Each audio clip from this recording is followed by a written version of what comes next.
Hey everybody, welcome to the post-game show here for the version 1 broadcast. And joining us alongside is going to be the one and only Gimmick, or Gummick if you're lucky enough to catch him on Twitch. How you doing, brother? Doing good. How are you? Can't complain, can't complain. Some pretty rough matches here today.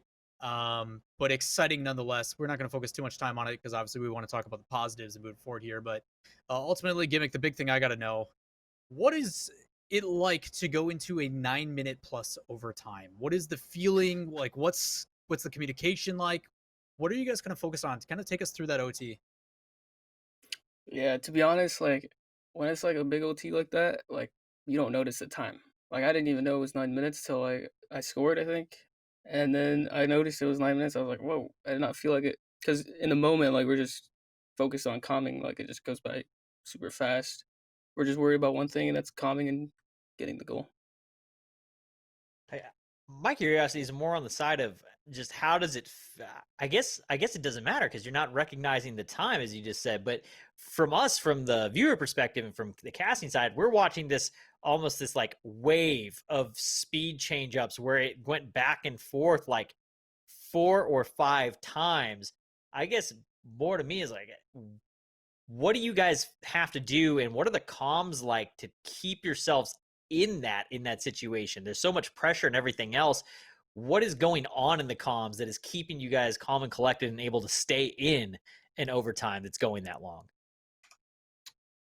Well, I can't speak for Torment or EXP, but personally, like I was just trying to I didn't even like. I swear to God, I did not notice that it was like even OT. Like I was just playing. I was playing for the goal. Like I didn't like. It didn't really get to me until after. I was like, wow, that was a 9 minute OT. I don't know. I Gets don't done with know the when you're OT and he's like pouring buckets of sweat. And he's like, "Oh yeah, it was a yeah, long OT." yeah. You're just so focused. It's weird. I think that's something that's interesting that we can talk about, I guess, from your perspective too. Is Rocket League is kind of a very punishing game because you could put on so much offense, you guys could dominate the entire field, but unless you score, it doesn't mean anything, right? Like, Yeah. what is it kind of for you in the perspective of a player where you guys do put on that much offense and you just like can't find the goal or whatever it is? Like, is it a frustration? Like, what kind of communication or what kind of things do you guys discuss when you're Yeah. just Yeah. like, dude, everything we throw, we can't score? What's happening? Like, what's going on for you guys? Yeah. We're telling ourselves we're like cursed because like we get so unlucky sometimes. It's definitely frustrating though. Like we notice we keep telling each other in comms keep turning on the ball, keep that pressure in the moment, and then it's like all right, let's do it. We keep doing it, and then we notice like we've been doing it for so long, and still have zero goals. It's just frustrating. Gyro and AJ, man, Yeah, that stupid defense, man.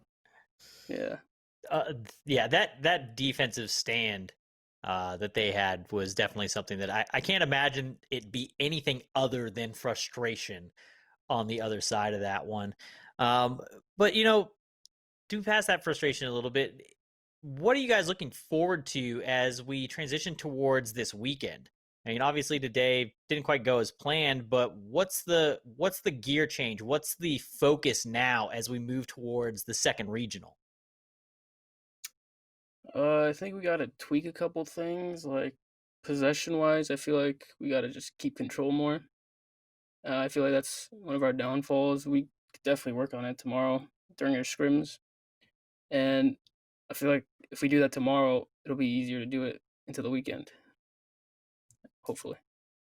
Do you guys kind of like that about the grid, especially when you have a regional where it's like, okay, we have an immediate feedback of like, rather than going into the regionals, which have so much weight to them, you guys get a little bit of a wake up of like, okay, these things we need to make sure we really tighten up before we get into the big stuff. Because obviously, we all know you guys put way more weight on regionals compared to anything else. Yeah, yeah. Every player is gonna say the same thing. The grid's more like testing grounds to see the flaws before the big stage, and it's perfect because that's all the everything a player wants. Like just to they want a second chance, you know. So this weekend would be our Yeah, second chance. yeah, definitely. And so, I mean, obviously, you're saying that we've got a couple things to tighten up the possession game going into this weekend.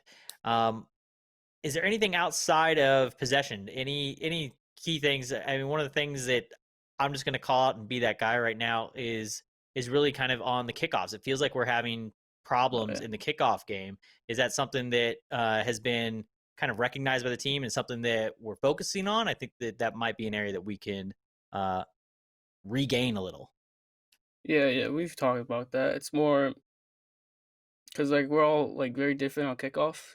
It's like I Mm, feel like I can yeah. win my kickoff more, and then Torment and XP they say like their kickoffs are harder, like they're not as good as them or like good at them. So you have to cheat or soft cheat because like they might lose it.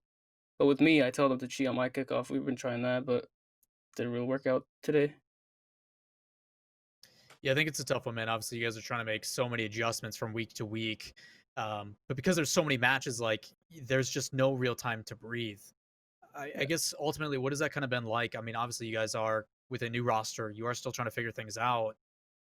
For you personally, I mean, how's the adjustment been with not only, and this is kind of the rough thing to it, and I hate to bring this up, but like results haven't been where we want them to be. So for you personally, what's it been like not only having to deal with the hardships that come with it, but also having a new team and all the new struggles that come with that as well? It's well for me. I'm just you gotta trust the process. It's a work. You gotta work for it type thing. So every week, it's not like I'm gonna get super sad because we lost or something. Like I know like we could obviously play better, but it's like something we have to work towards, and with that comes with time. All right.